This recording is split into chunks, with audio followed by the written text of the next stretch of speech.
今回紹介させていただくのはダイレクのフラッシャーパンツです。ダイレクのパンツにはこのディテールが定番でついてくることが多いので、アイテム名にはフラッシャーと入らないことも多いのですが、ダイレクのパンツを象徴するデザインであり、個人的にも大好きなディテールですので、フラッシャーパンツとしてまとめてご紹介させていただければと思います。フラッシャーとは英語ではヒップレーベルと言われ、要はタグのことです。店頭にたくさん並んだパンツの中で、そのアイテムがどこのブランドの品で何インチのものなのか、どういうシルエットなのか、そういった情報を外からパッと見で認知できるように、各ジーンズメーカーがパンツ自体に広告としてその個体の情報を載せたのが元々の始まりです。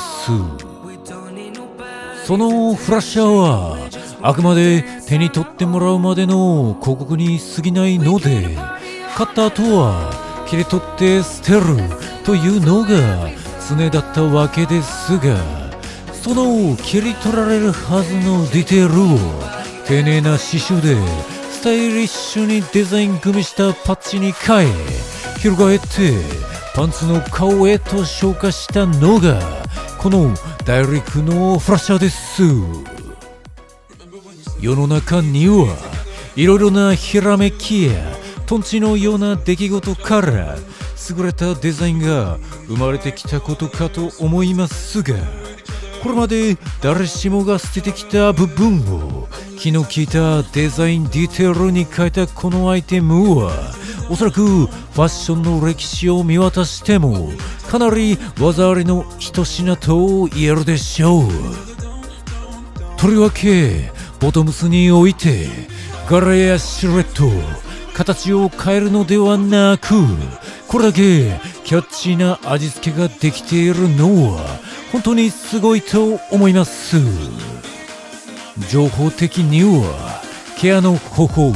シルエット、素材、インチ数が記載されていまして、自分もデニムとスタプレ、ボンデージを1本ずつ持っていますが、それぞれこのような感じでタグが貼られています。まずここまでフラッシャーというディテールについて紹介してきましたが、ここからは中でも定番の2型、デニムとスタプレ、それぞれについて個別で少しずつ見ていきたいと思います。まずはダイレクのアイテムの中でもかなり定番の人気アイテムであるデニムから紹介させていただきます。こちらのアイテム名はダメージフレアデニムパンツです。ダイレクは毎シーズン何らかの映像作品から着想を得てコレクションを組まれるのですが、こちらは 2021SS コレクションフラワーチルドレンでリリースされたアイテムになります。このシーズンの題材とされたのはニューシネマを代表する1969年公開の映画イージーライダーと1969年夏にウッドストックにて開催された大規模なフェスのドキュメンタリー映画ウッドストック 3days of Peace and Music です。まるで PV のようにロックが流れ、バイクにまたがり自由を追い求めたワイヤットとビリー、自由で開放的な空間の中で流れる音楽と開放的な姿でみんな一つになりフェスを楽しむ姿、そんな自由を求める姿からイージーライダーの主人公ワイヤットを演じるピーター・フォンダ、ビリーを演じるデニス・ホッパーのスタイルや70年代のウッドストックフェスに出ていたロックスターのスタイルなどをイメージしてコレクションが作られました。このシーズンまでもデニム自体は定番レースがあったのですが、それまでは基本的にストレートかスリムの2シルエットしかなく、ヒッピーテイストの表現にあたってフレアシルエットが必要だったのか、この 2021SS コレクションから新型としてフレアの展開が始まりました。自分はこのフレアの1本しか持っていないので、他の方の着用感をきっちり把握できていないのですが、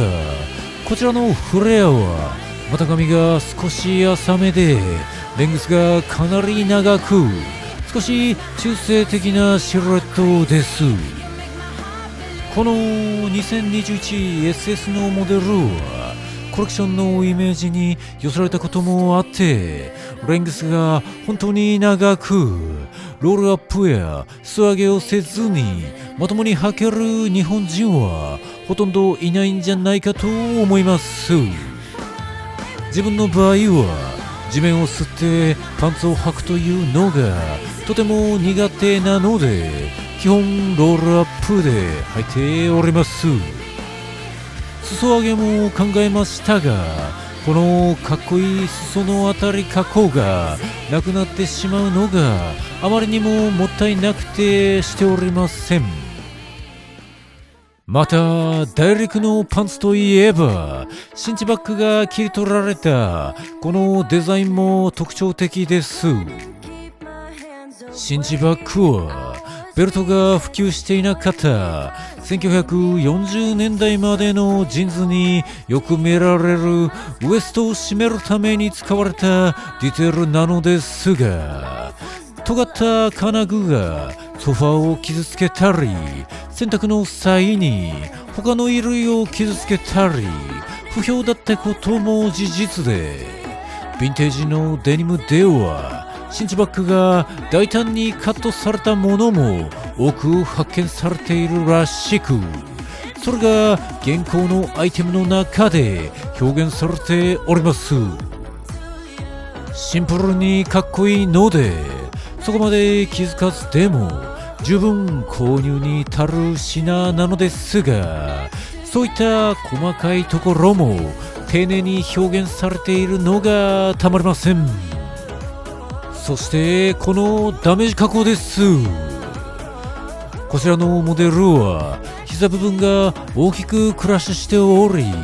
その他にも要所要所でリッピング加工がされていて、色落ち具合もとてもかっこいいです。自分はグランジなテイストが非常に好きなのですが、このデニムは本当に使い勝手が良く、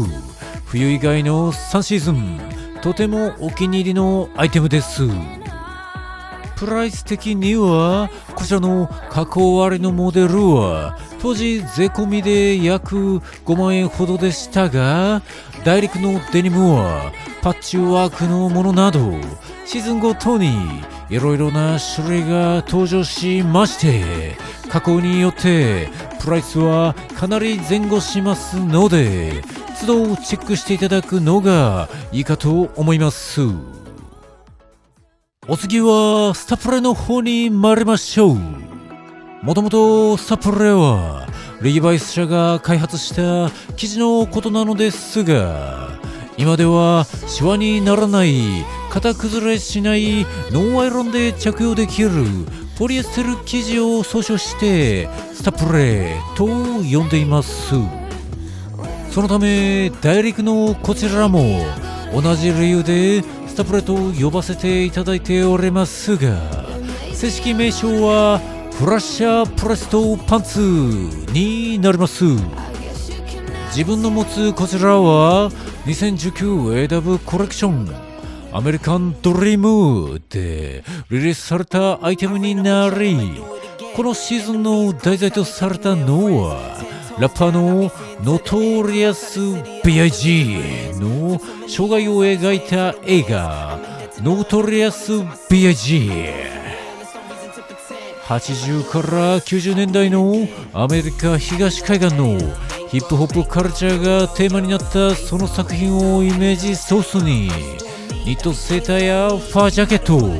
スカーフ柄シャツにベースボールシャツなど、当時のラッパーを彷彿とさせるアイテムで構成されました。このスタプレは本当にジャージのような素材感でとても軽く着ることができ、それでいて表情が綺麗なのでかなり使い勝手がいいアイテムです。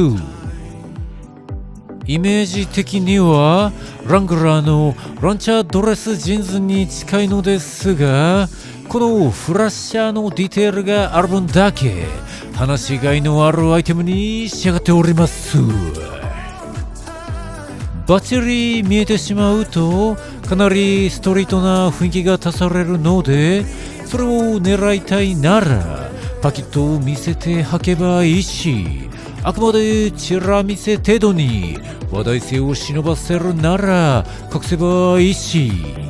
トップスの丈感で塩梅を調整しながらスタイリングを組む楽しさがあります。